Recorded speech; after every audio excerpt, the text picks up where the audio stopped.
connecting with people, communicating. This is what we do every day, all day as salespeople. We do it through email. We do it through the phone, over the internet, in person. We are professional communicators. And so much of what we say comes through our body language, through our words, through our facial expressions. And it's our job to communicate, to have the other person understand what we want them to. Now, it sounds so simple, but yet it's really a lot harder than that. And I'm continuing a little bit on my theme about mammal-to-mammal selling because we've been looking at it at the wrong level. We look at it from professional to professional, business to business selling. And that is blinding us to what's really going on. We're two people, we're one to many, talking to each other, trying to understand the problems that each other's have and how to solve them. And too often we just think because we say the words that the other person should get it. But it's our job as communicators for them to understand what we really mean. So I've got Dr. Nick Morgan on today, and we're going to be talking about this body language, how to talk to strangers, how to talk over the internet, through texting, through email, and why communication is a little bit more complex than we originally think. I think you're really going to like this episode. I'm going to put the video up on YouTube, so check it out because the video adds a lot more hand gestures, face gestures. And Nick's story is really interesting because he had to learn this as a teenager. He got into a toboggan accident. I don't know if you're not from the Northeast. A toboggan is like a sled with no steering. It's this like wood device with a little loop in the front of it. And they're really fun. The problem is you have almost no control of the shifting your weight about the direction that it goes. So it often goes wherever it wants or wherever gravity and inertia takes it, which caused a head injury to Nick when he was in high school and forced him to learn about facial gestures because that part of his brain was injured. So that story's interesting, but his journey's also interesting. And for somebody who's been doing this pretty much his entire professional career as a professional communicator and then a speech coach, helping people better communicate their point. So I think you're going to get a lot out of it. The noise and the sound isn't optimal, so struggle through it. It's worth it. I think you're really going to like it. Check out the YouTube channel, Maverick Method on YouTube to see it. I'll put it in there separate so you don't have the intro and the outro on it. And think about how you can apply this. Nick's got a couple books about this. I definitely grab them, listen to them or read them, and really take a look at how you're speaking and take some of his really the tips that we give you today, simple little hacks that will immediately impact your effectiveness as a communicator. That's it. Appreciate everybody listening. Also, make sure you check out Co-Video because now watch this. Listen to the podcast. I'm sure you might be driving or on the treadmill or whatever, and see what you get here, but then go watch the video and compare it. Say, like, did I get more out of the video or did I get enough out of the audio? Because audio is good because you get my voice inflection, you get my enthusiasm, my spirited personality. As opposed to if I wrote this in a blog post, you'd have to read it and you interpret it in your head what I mean. Here you get the words and the sound. But then you put the words, the sound, and the voice, and the images, and the hand gestures, the facial expressions all together, and you tell me how powerful video is. Now think about this when you're communicating through email and differentiating yourself with video email. That's what Co-Video does for you. Check it out. Give it a try. You think video is hard. I know we're a little camera shy, but after a day or two, you get over it. Trust me, I don't even think about video anymore. Like I just fire up my iPhone on my selfie stick, go for a walk, and I just rattle off all my comedy and wisdom. Hey, have you checked out the videos? They're both on LinkedIn and on YouTube. I make fun of a little sales situations, a little about a minute and a half. I keep them tight and humorous, hopefully, making fun of the role of sales, especially working for a company. Let's get into the interview. I'll sum it up at the end, and if you're in one of the courses, I'll fill you in on what's going on and where we're going with it. Here we go. Hey, Nick, welcome to the show. As a way of getting started, tell us a little bit about yourself. Oh, thanks so much. It's great to be with you. I'm a communications coach, and we work with professional speakers and executives to help them tell their stories more effectively. How'd you get interested in this? It goes back a long way, really. I was 17, and I was tobogganing, Yeah, and I crashed into a tree, fractured my skull, and I was in a coma for a week. And out of that, I survived. I actually technically died for 15 minutes. So I'm one of these miracles that doctors like to talk about, especially my neurosurgeon. Yeah. I would not be alive today if it weren't for him. But when I came back, I couldn't do that which all of your listeners can do automatically, which is read unconsciously the body language of the people they know well. That was just gone. And so I had to retrain myself to understand body language. And when we talk about body language, we don't really care. We humans don't care about the body language per se. What we care about is the intent behind the body language. So this is that thing that we all do automatically when somebody we know comes in the room and we go, oh, you're pissed off. Why are you pissed off? Or you look really happy. What happened? Good news? What was it? Share. Yeah. I couldn't do that. I couldn't immediately get that kind of information. So I had to retrain myself. It took about a year, but I've been fascinated by communications and body language ever since. And how did that manifest? Did somebody just tell you, hey, Nick, you're not getting it? Or did you notice it yourself? Or Yeah, I noticed it myself because I went back to school. I was in high school. I went back to school. And I had a terrific scar down the side of my head. I was wearing a bandage. I was pale, and my friends, remember these are 17-year-olds, looked at me and said, Nick, you look great. And I didn't pick up on the sarcasm. Now, at age 17, virtually everything you say is sarcasm. So, especially in New England. Yeah, right. I was in deep trouble. I was getting nothing. And I said, oh, thanks. And they said, no, we're kidding. You look terrible. What's up? Because they were such sensitive friends. And so then I learned very quickly that I wasn't getting what was going on. And that was just deeply puzzling for me at the time. Well, it's kind of strange in that you had that type of injury, yet it didn't impact your scholastics at all. I mean, you went on to great schools, advanced degrees.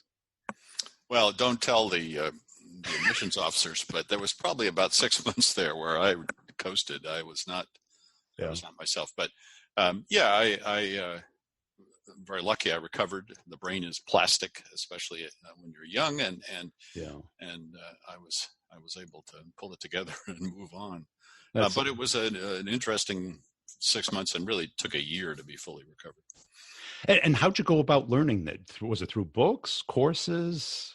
No, I just stared at my friends until I made them uncomfortable, just trying to figure out, matching the behavior with the intent. And I asked them a lot of really irritating questions. So it was a very granular, in the moment kind of relearning. And that's kind of counterintuitive now that you're kind of a speech expert, where that I view as a listening expertise. Well, I say, and I puzzle people all the time when I say this, but I say one of the important skills of a speaker is to be able to listen. Yeah.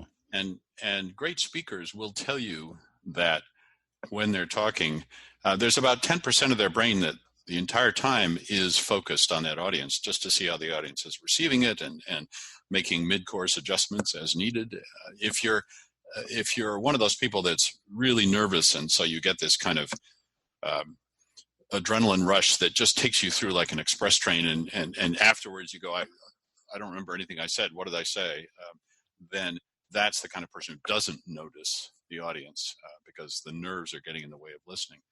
And so being able to set aside that 10% is really important. Listening is a is a vital skill. And so this developed, because your degree's in English, right? Which, kind of a passion about communication, obviously. Absolutely, yeah. And then you went all the way through a PhD program, and then you went to corporate America, or is that? Almost. So I got a PhD in literature and rhetoric. I studied the ancient Greeks and Romans. So interesting. Yeah, fascinating. Talk about a useful degree. But then, surprisingly enough, it did turn out to be useful because I got a call from the state secretary of education. I was in Virginia, and I had known him through the University of Virginia. And he said that the speechwriter has had a nervous breakdown, the governor's speechwriter. Would you like to replace him on short notice? We need somebody who knows rhetoric and can write. And I should have asked, why did he have a nervous breakdown? That would have been the sensible question to ask. But instead, I said, sure, because it sounded exciting and fun and different. I had been teaching Shakespeare and rhetoric at the University of Virginia, and I was set to be a happy little academic for the rest of my days. But this sounded more exciting, so I jumped on it. And I found that the reason the speechwriter had a nervous breakdown was from overwork. I wrote an average of 5 speeches a day, 7 days a week for the remaining 2 years of the governor's term. And now many of those speeches were short. They were just what we called grip and grins in those days, where he was just greeting some dignitaries or opening up a car dealership or something like that. But they required research and they were real speeches. So it was an exhausting but fascinating and fun 2 years. Now, when you're coaching professionals kind of in the business world, what about that turned you on? Was it the challenge? Was it that you had a lot to work with? It's finding out people's stories, helping them find their voices. I find that completely fascinating. I briefly made an attempt to become an actor. And so what that's what an actor does is, of course, you have a character who's predetermined, is written by somebody, and your job is to bring that character to life. And I found it, I had a mortgage and 2 kids, and I just found the real world intervened. I couldn't make a living, so I did other things. But that aspect of finding out another person's voice or character and bringing it to life, helping them bring it to life in this case, just has never stopped fascinating me. It's just a really interesting process. And most of us are afraid, or we hold ourselves back, or we think other people are judging us. There's all kinds of reasons why we don't inhabit our full voice. But when you see somebody or meet somebody who is fully themselves, that's a great experience. They really light up a room. And so I love to help people do that.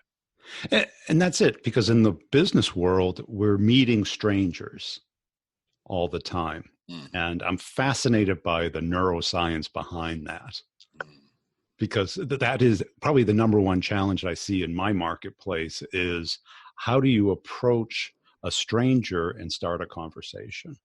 Yeah, absolutely. It's the first question. The neuroscience tells us the first question that we ask whenever we meet a stranger is this person friend or foe? And so at a very basic level, we're sizing them up. Do we open up to them? Do we trust them? Do we get comfortable with them? Or does something set us off and make us resist? And it can go either way. It doesn't take much to push people in one direction or the other. So learning the neuroscience and working on the body language for me is a really essential skill for anybody in sales or anybody in business in general who meets people all the time. That's it. What I see is people doing the exact wrong thing, because I think they're thinking at the wrong abstraction layer. They're thinking at the kind of human to human versus what I call mammal to mammal. Yes, I like that. Yeah. Right? And that's the neuroscience, is the mammal, exactly what you said, is this person, how do I know this person if I know them? If I don't know them, what do they want? They want my time or my money, which is the same thing. Mm-hmm. And how do I get rid of them? Yeah, absolutely. Especially now, we're so over scheduled and information overloaded. We're always looking for reasons to push somebody off or not take the meeting or don't pick up the phone or whatever it is. Don't even open the email. That's it. And I think too many people try and stay at that human level of building up interest when the other person is defending, because I don't know you. And if I don't know you, I don't believe anything you say. Right. Because you're trying to trick me. Yeah, I say that there are really 4 steps to making a connection like that. The first step is you have to be open. If you're not open, then nothing else is going to happen, right? If you're closed off, and so that's what you're referring to, is our tendency to be closed off just to save time and save risk. So the first step is to be open, and you can train yourself to be open in key areas of what your face is doing, what your body language is doing. And then the next step is to connect in some way. If you can't connect, then if you can't find some reason to connect with the other person, then when you try to reveal what you're interested in later on, you'll be like one of those crazy people on the street who comes up to you in New York City and says, "The end of the world is coming. The end of the world is coming." What's your reaction, right? You're just running the other way. Yeah, you go the other way. And any kind of attempt to share your passion or interest or try to sell somebody or even just inform them about your business will be met with that kind of resistance if you haven't first been open and then established that connection. That's it. And I think what's happening today, you're right, everyone's bombarded by this and everyone's forgetting that other person's in that state of mind. Yeah. We all think our stories are more interesting than they are. Yeah, that since it's my job to call you, it's your job to talk to me. Right. No, you have your own life, your own priorities and things. Yeah. How do you get that rapport going? What is the easiest way to do it when it's stranger to stranger? Well, it's a truism that most people have heard this, to say you need to do more listening than talking. But in terms of the body language, we can actually get quite specific about what helps you connect, showing openness. And it shows up, first of all, in the face. Not surprisingly, we as infants, we humans learn to connect and look at other people's faces to see whether there's welcome there or whether there's danger. And so there are 4 positive facial gestures and 4 negative ones, and you need to kind of inspect your own face. If you're one of those people that's ever had the experience of somebody coming up to you and saying, "What's the matter?" and you said, "Nothing, that's just my resting face," then you need to check that out. Too much Botox, I guess. Yeah, right. Or that kind of habitual frown. Right, just somebody who happens to not have a welcoming face. Yeah, exactly. So the 4 signs, just quickly, are open eyes, raised eyebrows, a smile, and a nod. And they're very simple. They're obvious. We know them all intuitively because we don't think about them consciously. And so you can check yourself out to see if you use those 4 gestures habitually when you meet somebody. You don't need to do all 4 at once. You use them in sequence, use them naturally. You're not trying to suddenly light up like a Christmas tree, but the idea is to just to be aware of the extent to which you're doing those things, or the opposite, frowning, shaking your head no, lowering your eyebrows in suspicion. Yeah, and that's it. And I think people who have to contact strangers all day long kind of get burnt out and grind it down to the point where they're not proactively taking, getting their body language, sitting up straight. Like I seen your videos where you open the arms, and that, leads your brain to think openly. Right? Yeah, and it actually is funny. I did a series of experiments with some students at the Kennedy School at Harvard when I was a visiting fellow there, that I had them do introductions, just simply introduce themselves for a minute. That was the instruction. Stand up, introduce yourself for a minute. And so these are mid-career people who are quite accomplished, and they're not undergraduates, right? These are older people who have done things. Some of them are involved in governments around the world. Some of them, in this case, the one I'm thinking of, this gentleman had been a soldier in Iraq and had come back to start a foundation to help children around the world. Brilliant, wonderful guy. But he stood up, and in 60 seconds, he said virtually nothing about himself. It was closed. It was just the facts. I served in Iraq for this number of years and this number of deployments, present himself. But then I gave him the instruction. I just whispered in his ear. I said, okay, now give exactly the same introduction, only this time I want you to open your arms out about here. Yeah. And that sounded odd to him, but he'd been to Iraq. How hard could this be? He was a soldier, so he could do it. So he went out and with the instruction of giving the same presentation, the same 60 seconds, he talked for 7 minutes about everything he'd experienced in Iraq and how that moved him to come back and save the children of the world. And by the end of that, there wasn't a dry eye in the house, and the experience was completely different. And I asked the audience, so what did you see? And they said, well, different human beings showed up. It was amazing. And I asked the guy who introduced himself, I said, so what was that like for you? And he wasn't even aware that he'd talked for an extra 6 minutes. And the difference was when you open up your arms like that, you're telling your own body, the physiology. Telling your body, yeah, that you are open. And so he felt more comfortable and he was willing to share. And of course, that made a much more powerful connection with the audience who just loved him that second time around. And it is just a collection of very simple changes that can dramatically improve someone's speaking skills. And it is kind of natural to be terrified of public speaking or even talking to strangers, because the mammal of us, we stay within our own tribe. You'll see this at conferences, right? Everyone sticks together. They call it cliques in high school. And it really doesn't change. Even as adults, we go to parties. We go to the people we know. We don't go to strangers first. And then we wait for an introduction, because now we know that person through another person. And now we're all part of the same tribe. It's kind of like this cellular multiplication or something. Right. One of the best instances I ever saw that, I wasn't there personally, I saw it on video, but was actually going back a few years. And you raised the issue of tribes. It's a fascinating one to me. So this was Barbara Bush when she was the first lady. And she had been criticized for being aloof and a woman of privilege and not being able to connect. And so her staff, I'm sure it was, set up this series of meetings with inner city kids in schools that were underfunded and suffering and whatnot.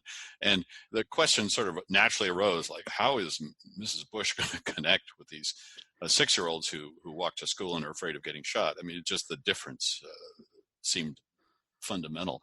And she did 2 things which were absolutely brilliant. Again, I don't know whether she was coached or not, but she did 2 things that were amazing. First of all, she crouched down so that she was eye level with them. And anybody who knows how to deal with kids knows that that's the first thing you do, right? But she did it, to give her full credit. And then she said, tell me what you hope for. Tell me your dreams. Yeah. And when we say, I'm not part of this tribe, or I don't look like you, or whatever, we all have dreams. We all have hopes. And as soon as we start to connect on that level, we realize, in some way, we are part of the same tribe. And so it was a brilliant move, but it was a reminder that we can always connect with people. And with a powerful, open-ended question that was completely about them. Yeah, exactly. Right. It wasn't like, what do you like about President Bush? It was like, no, what's your hopes and dreams? And what little kid doesn't have a half hour of ammo on that question? Yeah, exactly. And how many speakers, let's put it back on your audience. How many speakers stand up and say, let me begin by telling you a little bit about myself? Yeah. That's from my standpoint, that's a deal killer. But that's the way still, even in this day and age, 75% of talks begin because people think I've got to introduce myself. Yeah. No, you don't. First, you've got to engage with the audience, find some common ground, tell them a story, do something that connects with them or gives them something interesting. And then after you've done that, after you've connected with them, then you can tell them about yourself, because then they'll care. But don't start with that. They don't care. Right. I always say it's like a James Bond movie. How does a James Bond movie begin? And when I lead people through this exercise, annoying them because they often get it wrong. Fans. Yeah, right. I'll say, okay, here's what happens. It begins with mayhem. It begins with a chase scene, explosions, whatnot. They hook you. And then 3 minutes into the movie, they run the credits. Now, we can all agree that James Bond movie credits are stupid. They're Who cares? sort of gauzy, and there's a dumb song and sort of women flailing around and men shooting guns and things. It's really stupid and formulaic. But we don't care at that point because we've been hooked by the chase scene, by the explosions, by whatever's going on. Now, it's the same way with audiences and people. You got to hook me first, connect with me first, then tell me who you are. Right. Yeah. And go figure, if I'm there to listen to you, I might already know a little bit about you. So, right. So it's like they're probably thinking it's a ramp, but it's like a boring ramp. Yeah. Gets us some meat. Now, you recently wrote a book that has to do with what we're dealing with today, and that we're not meeting as many people face to face as we used to. We're coming through the good old internet all the time, or even worse, through apps. What made you write the book about that? Well, I go around talking about body language to people around the world, and a few years back, I started noticing I was getting the same question, and usually the first question every single time, and it was, Nick, thanks for this. The body language is really interesting. Yeah, blah, blah, blah. But really, my problem is this. I work with a virtual team. I never see these people face to face. We might connect every week on an audio conference. A small percentage of people use video conferencing, but most people, it's email, audio, overwhelmingly email and audio. And they say, how do I, if body language is as important as you say, how do I connect with these people? How do I send that kind of body language information across virtual channels? And my first reaction was to say, well, duh, you can't. And then I thought, we got to give them better information than that. So I started the research on the book, and I found something that will really shock your audiences. And I know this because it's shocked the folks I've spoken to about this. I'll say to them, so how many of you have 6 or more people reporting to you? And typically half the audience raises its hand. And I'll say, great. Now, how many of you have sent to one of your employees at some point a 2-word email, something along the lines of great job, nice job, fantastic job? Everybody raises their hands. Everybody who has somebody reporting to them has sent that email. And I said, would it interest you to know that 60% of the time that employee is likely to receive that email as if it was sarcastic, thereby going into paroxysms of nihilism and despair for an hour or more, thinking that their boss doesn't love them anymore? And there is usually an audible gasp from the audience when I tell them that. People are astounded to learn that odds on, more likely, the person is going to receive that badly than not.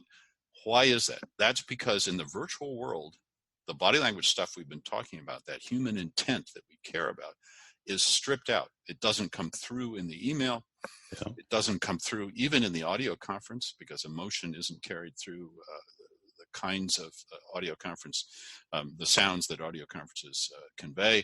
It doesn't even come through as well in video conferences. It's probably a topic for another day. But the issue is all that human emotion that we take for granted that we get face to face is stripped out. And so we have to learn how to put that back in. And so the quick example, if you're going to send that 2-word email, nice job, add a smiley face to it. And I talk about that because then it's unambiguous. I ask, and I talk about that with audiences, and they go, depending on how old you are, if you're over 45 or so, you go, smiley faces, what's that? Emojis, that's childish stuff. That's for the millennials. I'll say, get over yourself. It's time to start using them, because you're using this crude method of communication. Virtual communication methods are crude. That's just, they don't convey much information. Yeah. They do, but they don't. And so you've got to put back in that which has been stripped out. And emojis are one simple way to do that. And that's it, because we do have confirmation bias. So if we are a sensitive person, or the assumption is that it might be sarcasm versus compliment, yeah, we're going to think that. And, I live on social media pretty much all day. And I found, like, if I post a statement on one of my videos, people will comment on the statement without watching the video. They'll think they know what I'm going to say. Right. Versus when I put a question like, do you think this is the reason for, and then question, some issue, question mark, question, they'll watch the video. And almost nobody will make a comment unless they'll comment on my use of capitalization versus something else, or Mm-hmm. what I'm wearing, Mm-hmm. or the weather that day, or whatever, Mm-hmm. something around them. What will people get out of the book? Well, they'll learn a ton of simple strategies for removing that kind of ambiguity and negativity that automatically comes in the virtual world. Again, whether it's text-based communication or audio communication or even video. In the book, I give literally hundreds of simple little strategies, easy things to do that will make that better and remove the ambiguity. You have to understand every single virtual communication and therefore virtual relationship grades over time. Yes.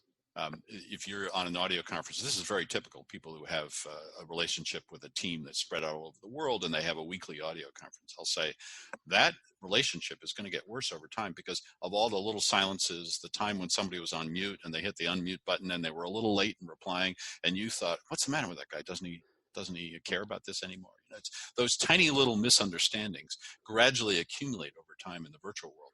Face to face, we can see immediately. We see the warmth of the smile. We say, oh yeah, that person and I are still connected. But in the virtual world, it doesn't happen. So it all degrades over time. You have to take little steps. You have to be proactive in the virtual world to put the positive emotions back in. Cool. Hey, this has been a great conversation. Where can people connect with you, get the book, and learn about your company? Thanks so much. Yeah, it's publicwords with a D.com is the simplest place to go, and the information's on there. And I've been blogging since 2007, so there's there's tons of free resources on the website as well. I think communication and sales, that's really the job. We are professional communicators. And it's funny, I've been watching a lot of YouTube videos about like police incidents where they're pulling people over and getting into these arguments. And it really comes down to a matter of them having not the empathy for what the other person, both either the policeman or the person getting pulled over, what they're going through. And what you see there is the core mammal reactions, the fight or flight. And you see the resistance that comes up. And it just escalates really fast. Why? Because neither person can really understand the other person. Instead of taking their time, explaining the alternatives, and the person pulled over, it's got to get the realization. Everyone goes into denial and cover up and run. And they don't get each other. In sales, what happens is we move at our pace, and the client gets defensive. We ask questions that might be too personal, might be too probing, might not be of interest to the client. We're not focusing on the problem. We're focusing on what's it going to take for us to sell. We're direct. And typically, direct salespeople get promoted, and they do well when the other person is actively buying. But then if you take it out of context when they're not even curious yet and you start asking those type of questions, people get defensive. This is why cold outreach doesn't work as well as it used to. Because when you're calling up a stranger, they don't know who you are. You're either friend or foe. They don't know you, so you're foe. Okay, this is what I teach in the Start the Conversation, Get the Meeting course, is how to approach strangers and how to build up that connection at the mammal level through the human level. See, if you try it just through the human level, talk about insight or relevance, even personalization, it's better than the other, but it's still not effective unless the other person is already at least the curious stage. But most likely they're not, because they would already know you. They'd already be connected and talking with you or somebody in your industry or your company if they were. And then we have to build up interest. So there's a sequence that the human mind goes through. And what everybody does in sales is assume that the other person is at this certain level. And they push too hard. And they think, oh, I got the wrong person or the wrong target. And they keep hunting until they find somebody that's either receptive or in market. This is the challenge that we have. And this is what we're doing wrong. So in that course, I teach you how to do it naturally and how to scale it. How do you can do it so it can become automatic. And it's a habit that you build so that once you build it, after about a month, you can just rattle it off probably faster than your old spammy or cold calling approach, but have the effectiveness of something that's hyper effective. And that's what we need. Too much of us in sales, we're looking for efficiency. Do dumb things fast. That's what I call it. Or you can go to DoDumberThingsFast.com and get a tool to do it for you. What you need is how to do it effectively at scale. That's what we really are looking for. But that's hard to measure. It's a skill. It's a performance. And it takes a little bit of practice, but it's not outside of our capability. I've got some great episodes coming up. I've been really doing some research on the best people out there and the experts to help us round out our sales skills. I've been talking mostly about big deals and selling the differentiators between A players and B players. I'm going to start rounding out the content, more about mindset, more about this mammal-to-mammal level selling to help everybody out, bringing you the very best people in the world that are experts in this area so that you can get exposed to these things that will hopefully turn on the light bulb and say, you know what? I can get better at that. Maybe that is where I'm sticking. Because in sales, we're blinded by this. All of this stuff is counterintuitive. We think through our mind. We represent the world in our mind. That's the only way we can do it. But what we have to do is expand it and start thinking how other people think. Then that will help us hone our approach to be more effective. And rich. How would you like that, buddy? How would you like to increase your income? That's what we're talking about. So go to b2brevenue.com, hit the training tab, look over the courses. If you're interested and they match what you'd like to achieve as an individual, on that same page, on the training page, there's a calendar link where you can pick a time slot to talk. That's the way to talk to me. Please don't send me an email or hit me up on LinkedIn asking me a question about it because it tends to get lost in the noise. The funnel for talking about the course is through the website. And then we can see if it's a match for you. I only want you in the course if it's a match. What the course includes is 3 major things. There's immediate access to 100% of the content. Nothing is gated. Although you can pay monthly or all at once, that's up to you. So it becomes very easy to either expense it or just put it on your credit card and it'll pay for itself well before you have to pay for it. So the 3 components, they get the content, 100% of it, everything is recorded and put into the course. You don't miss a minute of it. And we have office hours, which is an hour meetup every other Friday. And if you can't attend, you send your questions in. It's all recorded, put in the course. You watch it whenever you want. And there's already 1.5 years of office hours in there. So there's a lot of examples, a lot of real-world cases. So if you learn better from interaction of Q&A between people versus a lecture or discussion, then you have that. Also, you get unlimited one-on-ones. And people go, well, what does that mean? It's a 30-minute conversation with me over Zoom. It's recorded. We apply the course to your situation, your deals, and we come up with ideas on how to prevent the deals from getting stuck, prevent them from shutting you down. And that's all recorded and put into the course. It's kept anonymous. I don't turn the recorder on until you give me permission.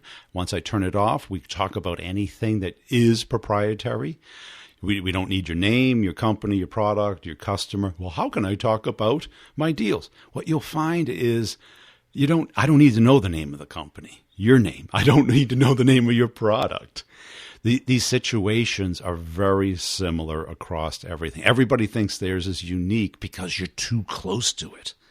What I try and do is pull you out of it and have you look at the deal differently. Have you talk through the deal. And 9 times out of 10, just you talking about your deal, the light bulb goes off. And you kind of come to the conclusion because you're looking at it from a different way. I ask you questions about the deal. I make suggestions on how to make it faster, bigger, simpler. Wouldn't that be nice? Would crush your number. We'll see you there. Check out the YouTube channel. YouTube, it's Maverick Method on YouTube. The Sales Questions, Brutally Honest Answers podcast is also one you want to subscribe to, as well as the B2B Revenue Leadership Show. A lot of the episodes there are very applicable to both reps and managers. They tend to lean towards the management issues, but I've got a couple that I might put on both feeds. So if you see it, I'll probably call it out immediately so if you don't get started into it and go, hey, I've heard this before. But I do want to make sure you're checking them out. I get great interviews with both leaders and experts in particular areas that can help you. Appreciate you listening, and follow me on LinkedIn, will you?